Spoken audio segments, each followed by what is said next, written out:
جرأت کا نام ہے دیوبند والے، عالی مقام ہے دیوبند والے، جرأت۔ الحمد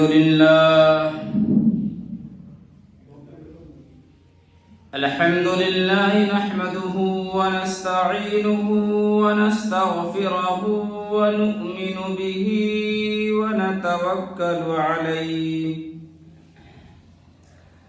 ونعوذ بالله من شرور أنفسنا ومن سيئات أعمالنا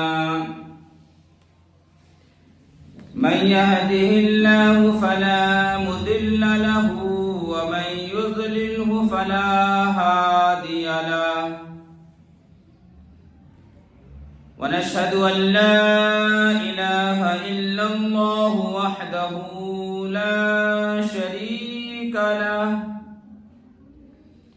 ونشهد أن سيدنا وسندنا ومولانا محمدا عبده ورسوله أرسله بالحق بشيرا ونذيرا وصلى الله على آله وأصحابه وأزواجه وذرياته وأهل بيته أجمعين فأعوذ بالله من الشيطان الرجيم بسم الله الرحمن الرحيم إن بطش ربك لشديد صدق الله مولانا العظيم وصدق رسوله النبي الأمي الكريم ونحن على ذلك لمن الشاهدين والشاكرين والحمد لله رب العالمين درود شریف پڑھیے اللهم صل على محمد وعلى آل محمد كما صليت على إبراهيم وعلى آل إبراهيم إنك حميد مجيد اللهم بارك على محمد وعلى آل محمد كما باركت على إبراهيم وعلى آل إبراهيم إنك حميد مجيد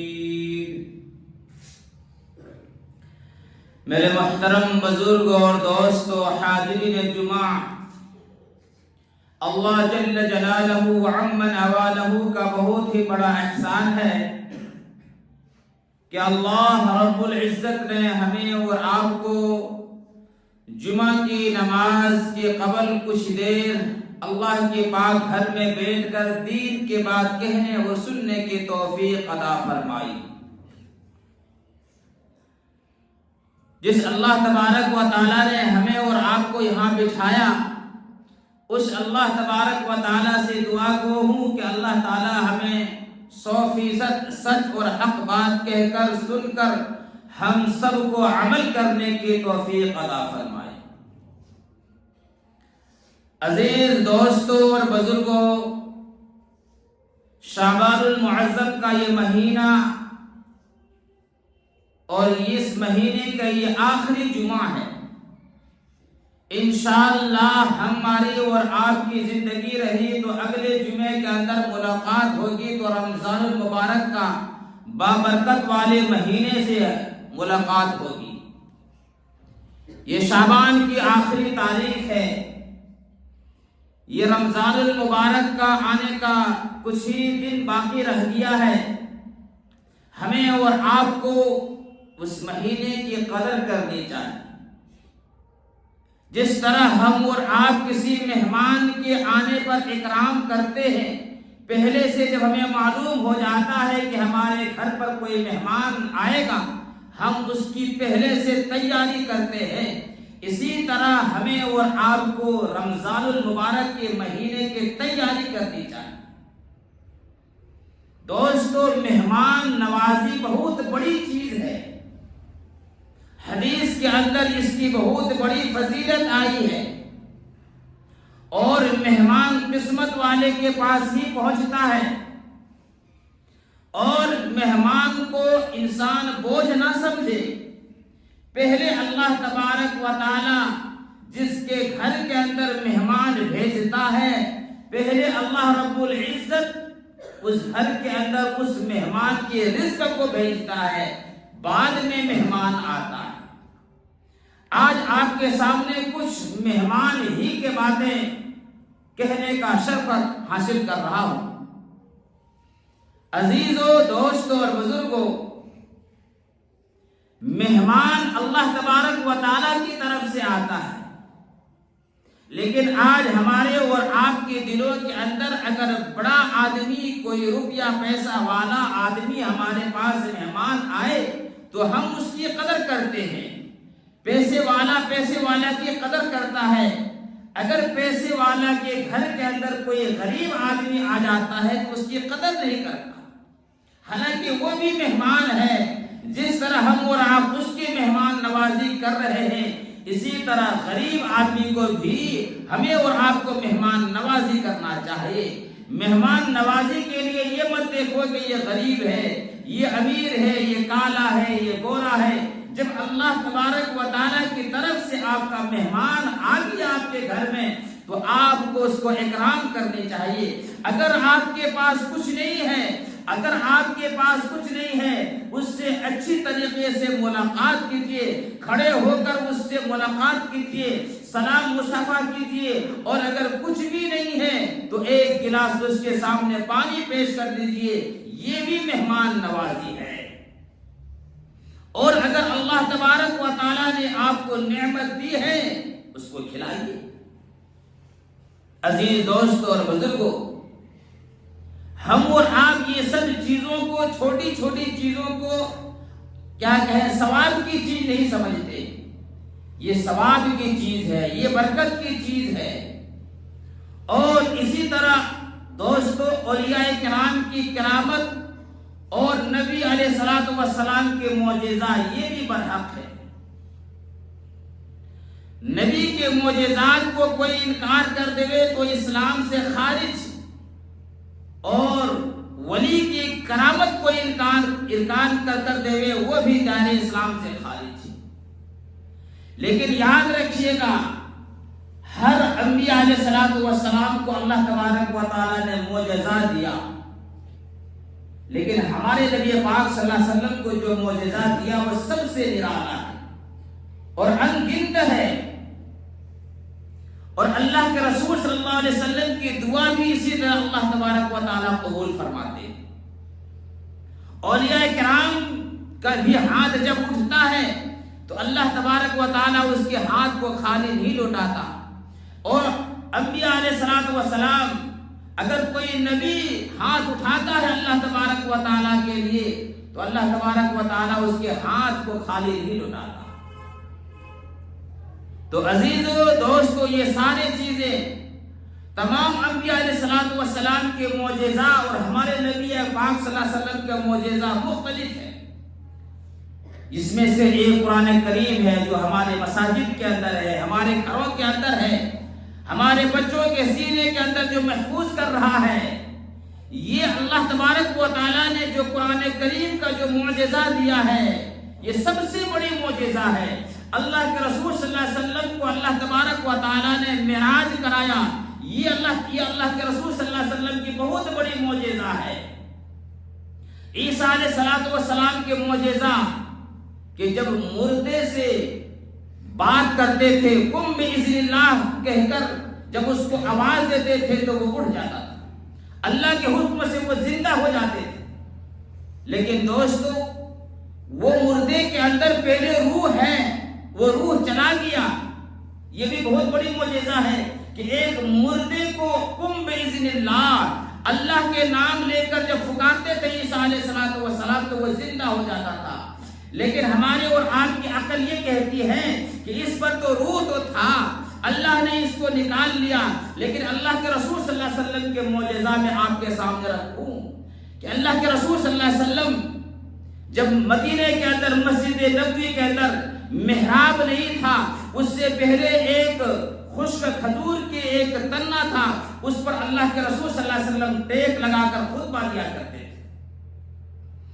مدینہ انصار کے ایک عورت آئی اور فرمانے لگی اللہ کے رسول آپ کے لیے ہم ایک محراب ممبر بنانے چاہتے ہیں، میرے پاس ایک غلام ہے نجار نام ہے، وہ فرنیچر کا کام، وہ لکڑی کا کام بہت اچھا کرتا ہے۔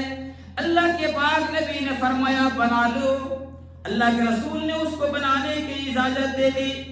کیا کہیں، محراب تیار ہو گیا، ممبر تیار ہو گیا۔ مسجد نبوی کے اندر وہ جب کیا کہیں محراب رکھا گیا، ممبر رکھا گیا، عزیز دوستو مسجد نبوی کے اندر تمام صحابہ موجود ہیں، جمعہ کا دن ہے۔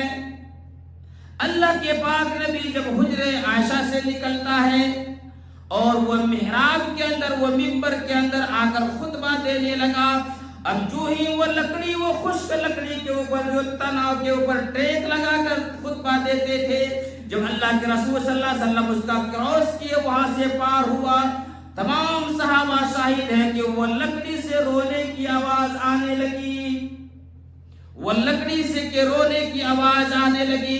تمام صحابہ دیکھتے ہیں کہ یہ بچے کے رونے کی آواز کہاں سے آئی۔ اللہ کے رسول صلی اللہ علیہ وسلم محراب ممبر سے کھڑے ہوتے ہیں اور اس تنا و کھجور کے سکھی ہوئے لکڑی کو اپنے علم نشر والے سینے سے لگاتے ہیں۔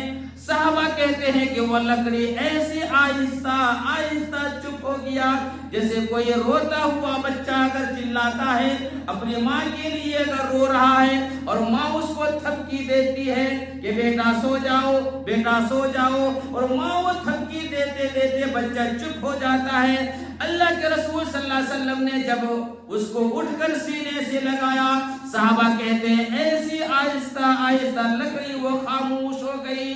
عیسیٰ علیہ السلام کا یہ معجزہ تھا کہ مردے پر جس پر جان تھی وہ نکل گیا۔ پھر موسیٰ عیسیٰ علیہ السلام اللہ کے نام لے کر آواز دیتے تھے، وہ زندہ ہو جاتا تھا۔ لیکن میرے نبی پاک صلی اللہ علیہ وسلم کا یہ معجزہ دیکھو، ایک خشک لکڑی ہے جس میں جان نہیں ہے لیکن پھر بھی وہ رو رہا ہے۔ یہ کتنے بڑے معجزہ ہیں۔ یوسف علیہ السلام کو اللہ نے یہ حسن دیا تھا کہ مصر کی عورتوں نے، لڑکیوں نے دیکھا، حضرت یوسف علیہ السلام کے حسن کو دیکھا تو اپنی ہاتھ اپنے کلائی کٹا لی، قطعن ایدیہن، لیکن ایمان نہیں لائی۔ ہمارے آقا جناب محمد عربی صلی اللہ علیہ وسلم نے وہ حسن دیا تھا کہ جان ہاتھ کیا ہوتے ہیں میرے دوستو، میرے نوجوانوں۔ اللہ کے رسول صلی اللہ علیہ وسلم کو وہ اللہ نے جمال دیا تھا کہ پہلے تو ایمان لاتے ہیں پھر گلے کٹا دیتے ہیں۔ حضرت ابو ہریرہ رضی اللہ تعالیٰ عنہ اللہ کے رسول صلی اللہ علیہ وسلم کے پاس آئے، دیکھا کہ ابو ہریرہ رضی اللہ تعالیٰ عنہ رو رہے ہیں۔ فرمایا ابو ہریرہ کیوں رو رہے ہو؟ فرمایا کہ اللہ کے رسول میری ماں نے مجھے مارا۔ فرمایا ماں نے مارا ہے؟ فرمایا کیوں؟ فرمایا کہ وہ ابھی ایمان نہیں لائی ہے، وہ ابھی مشرکہ ہے، کافر ہے۔ فرماتے ہیں جب میں یہاں سے اٹھ کر آپ کے پاس سے اٹھ کر رات کو جب گھر گیا، میری ماں نے پوچھا کہ بیٹا کہاں سے آئے ہو؟ تو میں نے اپنے امی کو جواب دے دیا کہ میں اس جگہ سے اٹھ کر آیا ہوں جہاں جبرائیل بھی عاجزی سے حاضر ہوتا ہے۔ میں تو کالے کملی والے کے دربار سے اٹھ کر آیا ہوں۔ میری ماں غصے میں آ گئی، مجھے اس نے مارا اور گھر سے نکال دیا۔ فرمایا گھر سے نکال دیا، اور میری ماں نے کہا کہ بیٹا دروازے پر اس وقت آنا جب اس کا در چھوڑ دو گے، یعنی محمد صلی اللہ علیہ وسلم کا۔ اللہ کے رسول نے فرمایا پھر میرے پاس کیوں آئے ہو؟ یہ تو ماں اور بیٹے کا مسئلہ ہے۔ فرمایا کہ اللہ کے رسول میں اس لیے آیا ہوں کہ دینے والوں سے مانگ لیجیے، دینے والا سے مانگ لیجیے کہ جس اللہ نے مجھے ایمان کی دولت سے نوازا ہے وہ اللہ میرے بوڑھی ماں پر بھی کرم کر دے۔ اللہ کے رسول صلی اللہ علیہ وسلم کے ہاتھ اٹھے اور فرمایا اللہم اہدی ام ابی ہریرہ، اے اللہ ابو ہریرہ کی ماں کو ایمان سے نواز دے۔ دوستو میرے کہنے کا مطلب یہ ہے کہ دیکھو نبی پاک صلی اللہ علیہ وسلم کی دعا کیسے قبول ہوتی ہے ادھر اللہ کے رسول کا ہاتھ اٹھے، ادھر ابو ہریرہ دوڑ گیا۔ ابو ہریرہ رضی اللہ تعالیٰ عنہ دوڑنے لگا۔ لوگوں نے کہا ابو ہریرہ جیسے درویش آدمی کبھی تیز قدم سے چلا نہیں، پتہ نہیں کیا بات ہے آج دوڑتا ہوا جا رہا ہے۔ ایک آدمی نے اس کے دامن کو پکڑ لیا اور دامن جھٹک دیا۔ لوگوں نے کہا ابو ہریرہ کہاں جاتے ہو، آج دوڑ کیوں رہے ہو؟ فرمایا میں گھر جا کر دیکھنا چاہتا ہوں کہ میری آقا کی دعا پہلے عرش پر پہنچتی ہے یا میں پہلے گھر پہنچتا ہوں۔ ابو ہریرہ رضی اللہ تعالیٰ عنہ فرماتے ہیں میں گھر گیا، دروازے بند تھی، میں نے دروازے پر آواز دیا، دروازے پر آواز دیا، اندر سے آئی کون؟ فرمایا میں نے کہا امی اگر آپ کی بوڑھی ہاتھ میں ابھی بھی قوت مارنے کے لیے ہے تو تیرا بیٹا حاضر ہے مار کھانے کے لیے، دروازہ کھولو۔ ابو ہریرہ رضی اللہ تعالیٰ عنہ فرماتے ہیں کہ جب ادھر سے میری ماں نے مجھے آواز دیا تو اس کی لہجے سے ہم کو پتا چل گیا کہ اللہ کے رسول صلی اللہ علیہ وسلم کی تیر نشانے میں لگ چکی ہے، تیر نشانے میں لگ چکی ہے۔ فرمایا بیٹا کچھ دیر انتظار کے بعد دروازہ کھلے گا۔ کچھ دیر دروازے کی انتظار کرنے کے بعد دروازہ کھلا تو میں کیا دیکھتا ہوں، میرے بوڑھی ماں کے سفید بالوں سے پانی کا قطرے ٹپک رہے ہیں۔ میں نے پوچھا کہ ماں دیر سے دروازہ کھولا کیا بات ہے، دیر سے دروازہ کھولا کہ کیا بات ہے؟ فرمایا بیٹا تیرے آنے سے کچھ ہی دیر پہلے میرے دل کے اندر ایک ٹھیس لگی، ایک دکھ آیا کہ وہ زندگی بھی کیا زندگی ہے جو کالی کملی والے کے قدموں سے دور ہو۔ بیٹا میں نہا چکی ہوں، میں پاک و صاف ہو چکی ہوں، مجھے جلدی نبی پاک صلی اللہ علیہ وسلم کے پاس لے چلو، کہیں ایسا نہ ہو کہ ایمان لائے بغیر جان چلی جائے۔ تو عزیزو اللہ کے رسول صلی اللہ علیہ وسلم کی دعا بھی ایسی ہی ہے اور معجزہ بھی ایسی ہے کہ ہاتھوں ہاتھ پہنچتا ہے۔ اللہ کے رسول صلی اللہ علیہ وسلم حضرت جابر رضی اللہ تعالیٰ عنہ اللہ کے رسول کے پاس تشریف لاتے ہیں۔ فرمایا کہ اللہ کے رسول میرے والد صاحب نے یہودیوں سے اتنا قرضہ لے چکا ہے کہ میں 1 سال کے اندر ادا نہیں کر سکتا ہوں، آپ تھوڑا چلیے اور اس یہودیوں سے سفارش کر دیجئے کہ کچھ سالوں کے مہلت دے دے، اس سال جو میرا کھجور کا جو فصل ہوا ہے وہ تو ایک آدمی کا بھی دینے کا اتنا فصل نہیں ہوا ہے، میں کئی آدمی کا قرضہ کیسے ادا کروں گا؟ اللہ کے رسول نے فرمایا میں تیار ہوں، چلو تم چلو میں آ رہا ہوں، لیکن میں تمہارے باغ پر جاؤں گا اور جتنے تمہارے کھجور ہے اس کو ایک جگہ اکٹھا کر لینا۔ حضرت جابر رضی اللہ تعالیٰ عنہ فرماتے ہیں کہ اللہ کے رسول صلی اللہ علیہ وسلم جب وہاں آئے کچھ کھجوریں میرے پاس تھی، اس کو ڈھیر لگا دیا۔ اللہ کے رسول صلی اللہ علیہ وسلم نے کچھ کھجوریں لی اور اس پر پڑھا اور اس پر دم کیا اور اس کے کھجور پھر ڈھیر میں رکھ دیا اور فرمایا جاؤ جابر جتنا تمہارے قرضے والے آدمی ہیں سب کو بلاؤ۔ فرمایا کہ اللہ کے رسول یہ تو ایک آدمی کو قرضہ دینے کا نہیں ہوگا، فرمایا یہ میرا حکم ہے، جاؤ تم بلاؤ۔ مدینے کے اندر اس کے ابا نے یہودیوں سے جتنے یہودی کے پاس قرضہ لیا تھا وہ سب کو بلایا۔ حدیث کے اندر آیا ہے میرے دوستو کہ سب کو بوری بھر بھر کر کھجور لے گیا۔ حضرت جابر رضی اللہ تعالیٰ عنہ فرماتے ہیں لیکن میں اس ڈھیر میں بعد میں جب نکاح پڑا تو ایسا لگا کہ اس ڈھیر سے ایک کھجور بھی غائب نہیں ہوا۔ یہ کتنی بڑی معجزہ میرے اللہ کے رسول کی۔ حضرت ابو ہریرہ رضی اللہ تعالیٰ عنہ روایت کرتے ہیں کہ مجھے بھوک لگی تھی، اتنی بھوک لگی تھی کہ میں بھوک سے بےتاب تھا۔ مسجد نبوی کے دروازے پر میں آ گیا اور تھوڑی دیر کے بعد ابو بکر صدیق رضی اللہ تعالیٰ عنہ گزرے۔ ابو بکر صدیق رضی اللہ تعالیٰ عنہ گزرے اور فرمایا کہ میں ابو بکر صدیق رضی اللہ تعالیٰ عنہ کو کہا کہ ابو بکر مجھے آپ سے کچھ مسئلہ پوچھنا ہے۔ تو میں نے اس کو مسئلہ پوچھا اور انہوں نے بتا دیا۔ مسئلہ کیا تھا؟ ابو ہریرہ رضی اللہ تعالیٰ عنہ فرماتے ہیں کہ مسئلہ یہ تھا، میرا بھوک کا مسئلہ تھا کہ میں ابو بکر کو باتوں میں لگاؤں گا، وہ سمجھ جائیں گے کہ ابو ہریرہ بھوکا ہے، اپنے گھر کے اندر لے جائے گا اور کھانا کھلائے گا۔ تھوڑا آپ لوگ آگے آ جائیں اور تھوڑا صفوں کو کر کے وہ آگے رہے، صحیح بیٹھ جاؤ آدمی سے۔ فرماتے ہیں کہ میں نے مسئلہ پوچھا تو انہوں نے مسئلہ بتا دیا، اس کے بعد انہوں نے تو مسئلہ تو ہم کو بتا دیا لیکن میرا مسئلہ حل نہیں ہوا۔ اس کے بعد پھر کچھ دیر گزرے، حضرت عمر رضی اللہ تعالیٰ عنہ آئے، میں نے اس سے بھی مسئلہ پوچھا کہ شاید یہ بھی میرا مسئلہ سمجھے گا اور پھر اپنا گھر لے جا کر مجھے کچھ کھانے کو دے گا، لیکن میں اس سے بھی مسئلہ پوچھا، انہوں نے مسئلہ بتا دیا، جو میں نے پوچھا وہ تو بتا دیا لیکن میرا مسئلہ حل نہیں ہوا۔ اللہ اکبر۔ دوستو حضرت ابو ہریرہ رضی اللہ عنہ، صحیح حدیث ہے، حضرت ابو ہریرہ رضی اللہ تعالیٰ عنہ فرماتے ہیں کچھ ہی دیر گزرا کہ اللہ کے رسول صلی اللہ علیہ وسلم تشریف لا رہے تھے، اللہ کے رسول میرے پاس آئے، فرمایا میں نے کہا کہ اللہ کے رسول مجھے ایک مسئلہ معلوم کرنا تھا۔ اللہ کے رسول نے فرمایا ابو ہریرہ میں تو میرا مسئلہ سمجھ گیا، آ جاؤ میرے ساتھ آ جاؤ، اور اپنے گھر کے اندر لے کر گیا، اپنے گھر کے اندر لے کر گیا، دیکھا ایک حجرے کے اندر ایک پیالے کے اندر دودھ رکھا ہوا ہے، فرمایا ابو ہریرہ جاؤ صفہ میں جتنے بھی صحابہ بیٹھے اصحاب صفہ کو سب کو بلا لو، کبھی 70 کبھی 80 اس کے اندر آدمی رہا کرتے تھے جس کو اصحاب صفہ کہتے ہیں۔ فرماتے ہیں ابو ہریرہ اس دن 70 آدمی تھے، سب آدمی کو بلا لیا اور سب ایک لین سے بیٹھ گئے۔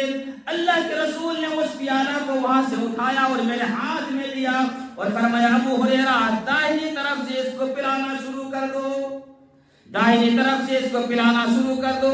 ابو ہریرہ رضی اللہ تعالیٰ عنہ فرماتے ہیں میں تو سمجھ گیا میرے حصے میں تو کچھ بھی نہیں آئے گا، ایک تو 70 آدمی ایک پیالہ دودھ اور مجھے حکم دے رہے کہ مجھے پلاؤ۔ ابو ہریرہ رضی اللہ تعالیٰ عنہ فرماتے ہیں میں دودھ کا پیالہ ایک طرف سے پلانا شروع کر دیا اور پیالہ بھی دیکھتا ہوں کہ اس میں ختم کچھ انہوں نے چھوڑے گا کہ نہیں چھوڑے گا۔ میرے دوستو اللہ کے رسول صلی اللہ علیہ وسلم کی وہ معجزہ، حضرت ابو ہریرہ رضی اللہ تعالیٰ عنہ فرماتے ہیں میں نے ایک کو پلایا، 2 کو پلایا، اسی طرح پلاتے پلاتے 70 صحابہ نے پی لیا۔ اللہ کے رسول نے فرمایا ابو ہریرہ اب تو پی، او ابو ہریرہ تو پی۔ ابو ہریرہ رضی اللہ تعالیٰ عنہ فرماتے ہیں کہ میں نے پیا، میں نے پیا، پھر میں نے کہا کہ اللہ کے رسول پی لیا، اللہ کے رسول نے کہا اشرب پھر پیو، میں نے پھر پیا، پھر اللہ کے رسول نے کہا اشرب پھر پیو، میں نے پھر پیا، اور جب تیسری مرتبہ میں پی کے فارغ ہوا میں سیر ہوا، اللہ کے رسول نے کہا کہ پھر پیو، میں نے کہا کہ اللہ کے رسول اگر میں دوبارہ یہ دودھ پینا شروع کر دوں گا تو میرے ناک سے نکلنا شروع ہو جائے گا۔ اللہ کے رسول مسکرائے، اللہ کے رسول مسکرائے اور فرمایا وہ پیالہ مجھے دے دو۔ اے میرے دوستو آج ہم چھوٹے چھوٹے آدمی کو اپنے پاس نہیں بٹھاتے، اس کے ہاتھوں کے دی ہوئی چیز کو نہیں کھاتے، وہ جس گلاس میں پانی پی لیتا ہے ہم اور آپ اس گلاس کے اندر پانی نہیں پیتے۔ وہ اللہ کے بعد جس نبی کا مرتبہ ہے، خدا کی قسم حضرت ابو ہریرہ رضی اللہ تعالیٰ عنہ فرماتے ہیں 70 صحابہ نے جس جگہ منہ لگا کر اس پیالے کے اندر دودھ پیا تھا، اللہ کے پاک نبی نے اسی پیالے کے اندر دودھ اسی طرح پیا۔ میرے دوستو ہم ایسے نبی کی امتی ہیں، آج ہم اور آپ کہاں کہاں پھنسے ہیں۔ میں کیا بتاؤں اللہ کے رسول کے معجزہ ان گنت ہیں، کوئی گن نہیں سکتا اتنا۔ ہمارے نبی نے جس کے لیے ہاتھ بھی اٹھایا وہ بھی اللہ تبارک و تعالیٰ نے قبول کیا۔ اسی طرح میں نے کہا مہمان کی ایک بات اور بتا دوں، آپ کی حدیث آپ کے سامنے رکھوں۔ اللہ کے رسول صلی اللہ علیہ وسلم کے پاس ایک صحابی آئے اور فرمایا کہ اللہ کے رسول میں مہمان ہمیشہ لے کر گھر جاتا ہوں، اب میری بیوی کہتی ہے کہ اب میرے سے مہمان نوازی نہیں ہوگی۔ اللہ کے پاک نبی نے فرمایا جاؤ کل دوپہر میں کھانا بنانا اور اپنے بیوی کو کہہ دینا کہ اللہ کے رسول ہمارے گھر میں کھانے کے لیے تشریف لائیں گے۔ اللہ کے رسول گھر میں تشریف لائیں گے۔ میرے دوستو اللہ کے رسول اس کے دن اگلے دن کھانے کے لیے تشریف لے گئے اور فرمایا کہ جب میں کھانے سے فارغ ہو جاؤں گا، وہ صحابی کو اللہ کے رسول نے کہا تو اپنی گھر والی کو میرے بیٹے کو یہ کہنا کہ اللہ کے رسول کو رخصت کرنے کے لیے دروازے تک آئے۔ میرے دوستو اللہ کے رسول جب کھانا کھا کر فارغ ہوا اور اللہ کے رسول جب کھا کر گھر سے جانے لگے، وہ عورت آتی ہے اور اللہ کے رسول سے سلام کرتی ہے، برکت لینے چاہتی ہے۔ جب اللہ کے رسول صلی اللہ علیہ وسلم وہاں اس صحابی کے گھر سے کھانا کھا کر باہر نکلتے ہیں، وہ عورت گھر جاتی ہے اور دھاڑے مار مار کر رونے لگی۔ وہ صحابی کہتا ہے کہ کیوں رو رہے ہو، کیا بات ہے؟ فرمایا دیکھو تو صحیح، اللہ کے رسول صلی اللہ علیہ وسلم کے پیچھے پیچھے کتنے جانور جا رہے ہیں، بچھو ہے، سانپ ہے، بھوت ہے، پریت ہے، تمام وہ جانور پیچھے پیچھے جا رہے ہیں۔ یہ چیز دیکھ کر مجھے رونا آ گیا۔ وہ صحابی اللہ کے رسول صلی اللہ علیہ وسلم کے پاس دوڑتا ہوا جاتا ہے اور فرمایا کہ اللہ کے رسول میری بیوی نے یہ چیز دیکھا۔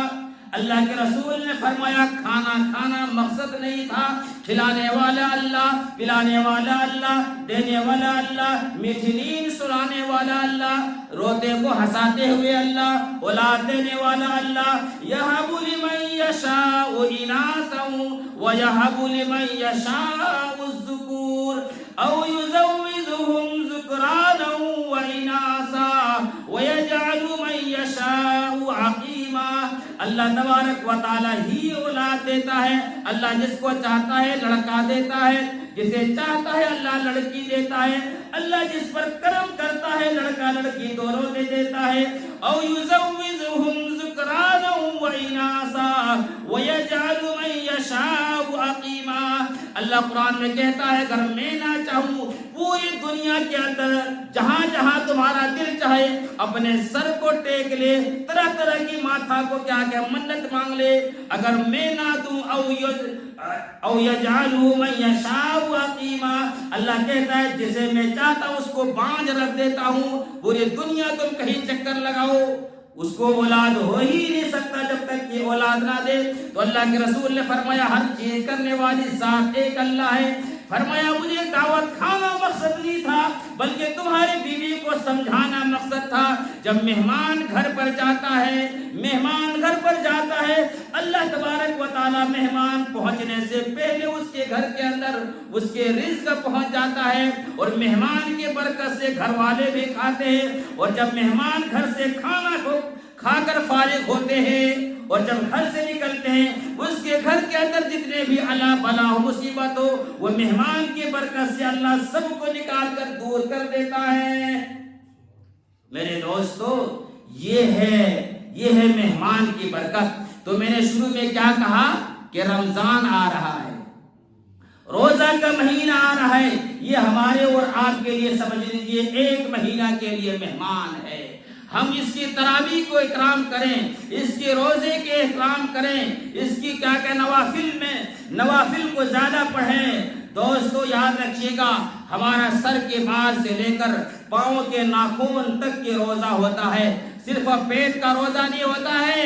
نوجوانوں اپنی آنکھوں کو غلط دیکھنے سے روکو، اپنی زبان سے غلط بولنے سے روکو، کانوں کو غلط سننے سے روکو، پاؤں کو حرام جانے کی طرف روکو، ہاتھ کو کیا کہ حرام چیزوں سے روکو، تبھی پورا روزہ ہوگا۔ آپ نے روزہ رکھا، زبان سے غیبت کی، چگلی کی، گالی کی، آپ کا روزہ منہ کا روزہ ختم ہو گیا۔ آنکھوں کے اندر آپ نے غلط چیز دیکھی، چاہے موبائل ہو، چاہے ایسی بھی غلط چیز دیکھی غیر محرم عورتوں پر، غلط نگاہ آپ کو کیا کہ نگاہ سے دیکھے، آپ کی آنکھوں کی روزہ ختم ہو گیا۔ پاؤں حرام کی طرف چلا، پاؤں کا روزہ ختم ہو گیا۔ کانوں سے غلط سنے، کانوں کا روزہ ختم ہو گیا۔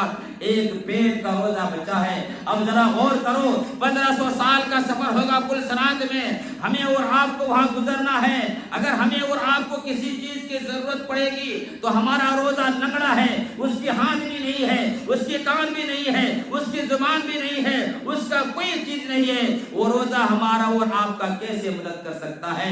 اس لیے میرے دوستو بہت بابرکت والا مہینہ کے اندر ہم اور آپ آنے والے ہیں، اس مہینے کی ابھی سے تیاری کر لو۔ ایک مہینے سے موبائلوں کو طلاق دے دو، قرآن کریم سے دل لگا لو، نوافل سے دل لگا لو، توبہ استغفار کر لو، قرآن کریم کی تلاوت زیادہ سے زیادہ کرو۔ اللہ رب العالمین سے دعا ہے اللہ تعالی ہمیں رمضان المبارک کی بابرکت مہینے کی قدر کرنے کی توفیق عطا فرمائے۔ وما توفیق الا باللہ، سنت ادا کرنے جو نہیں کیے ہیں۔